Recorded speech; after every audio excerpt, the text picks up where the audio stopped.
రాష్ట్ర ప్రభుత్వం విద్యార్థులకు అందించవలసిన ఫీజు రియంబర్స్మెంట్ ను వెంటనే విడుదల చేయాలంటూ నాగర్ కర్నూలు జిల్లా అచ్చంపేటలో ఏబీవీపీ ఆధ్వర్యంలో విద్యార్థులు భారీ ర్యాలీ నిర్వహించారు.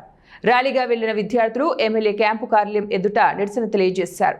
ఎమ్మెల్యే స్థానికంగా లేకపోవడంతో అందుబాటులో ఉన్న కాంగ్రెస్ నాయకుడికి వినతి పత్రం అందజేశారు.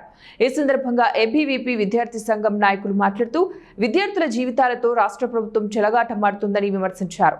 పెండింగ్ లో ఉన్న ఫీజు రియంబర్స్మెంట్ వెంటనే విడుదల చేయకపోతే ఉద్యమాన్ని మరింత ఉధృతం చేస్తామని హెచ్చరించారు. స్కాలర్షిప్ ఫీజు రియంబర్స్మెంట్ లో సుమారుగా 6 సంవత్సరాల నుంచి పేద విద్యార్థులను సుమారుగా 6 సంవత్సరాల నుంచి 8,600 కోట్ల స్కాలర్షిప్ ఫీజు రియంబర్స్మెంట్ బకాయిలు ఇంకా గవర్నమెంట్ ఇంకా విడుదల చేయలేకపోవడం ఇలా సిగ్గుచేటు.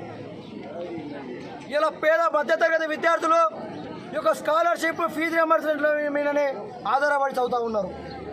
అలాంటి విద్యార్థులకు ఇలా ఫీజు రియంబర్స్మెంట్ స్కాలర్షిప్లు అనేది విడుదల చేయకుండా ఇలా విద్యార్థులను విద్యకు దూరం చేసే కుట్ర ఈ యొక్క ప్రభుత్వం పొందుతూ ఉన్నది. గత బీఆర్ఎస్ ప్రభుత్వం ఏదైతే ఉందో కేసీఆర్ గిట్లా ఇదే విధంగా విద్యార్థులను విద్యకు దూరం చేయడం జరిగింది, విద్యార్థులను కుంగలకు తొక్కడం జరిగింది. ఆనాడు విద్యార్థులంతా ఏకమై ఏబీవీపీ కథనంపేరు అనే కార్యక్రమంతో విద్యార్థులను అందరినీ ఏకం చేసి కేసీఆర్ని కథనంతో పండబెట్టి దొక్కితే ఇలా ఫామ్ హౌస్కి పరిమితం కావడం జరిగింది. కాంగ్రెస్ ప్రభుత్వం వస్తే మా జీవితాలు మారుతాయి, మేము ఉన్నతమైన విద్యని అభ్యసిస్తామని చెప్పేసి ఇలా కాంగ్రెస్ ప్రభుత్వాన్ని మనం అధికారంలో తీసుకోవడం జరిగింది. ఇలా రేవంత్ రెడ్డి కూడా సేమ్ కేసీఆర్ మాదిరిగానే ఆయన ఇలా అయితే పరిపాలించిన రాష్ట్రాన్ని ఇలా కేసీఆర్ గిట్లా ఇలా రేవంత్ రెడ్డికి ఇట్లా అదే రకంగా ఇలా పరిపాలన కొనసాగిస్తూ ఉన్నాడు.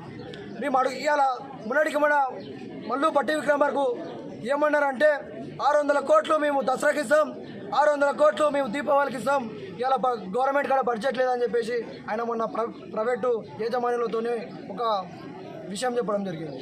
ఇవాళకి దసరా దీపావళి అయిపోయింది, ఇవాళకి 1,200 కోట్లు ఇంకా రిలీజ్ చేయలేదు.